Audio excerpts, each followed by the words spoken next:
దినేష్ అన్న ఈ ఛాయ్ ఒడిగని పెట్టిండో గానీ అబ్బా ఇది దాకపోతే దమ్మా ఖరాబ్ అవుతుంది నాకైతే. కరెక్ట్ చెప్పినవరా, ఇది లేకపోతే నాకు దొడ్డి కూడా రాదురా నాయన. అవురా ప్రకాష్, ఒకటి అడుగుడు మర్చిపోయినా. ఆ సంతుగాని కొడుకు ఏం రా, వాడు మొన్ననే జైలుకెళ్ళి బయటకు వచ్చిందంట.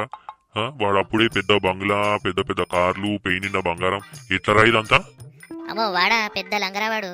ఈ పేపర్ ఆ పేపర్ బ్యాంక్ లో చూపెట్టి 20 కోట్ల లోన్ తీసుకున్నట్ట. బర్రెపల్లి అమ్ముతా, కోట్ల ఫారం పెడతా, పందుల పెంపకం చేస్తా అని. ఈ బ్యాంకు వాళ్ళు కూడా అట్లా ఇస్తారు రా, వానికి ఆస్తి లేకపోయా, ఆమ్దాన్ లేకపోయా. అదే కదా స్కీము. 20 ఏళ్ళ ఈఎంఐలా 6 నెలలే కట్టిందంట వాడు. ఇక నా దగ్గర పైసలు లేవు, ఫుల్ లాస్ వచ్చిందని చేతులు ఎత్తేసి ఎగ్గొట్టేసిండట. 3 ఏళ్ళు జైలు టైం అయిపోయింది. ఇక పైసలు ఎన్ని రోజులు ఏడబెట్టినేమో ఇప్పుడు తీస్తున్నాన్ని.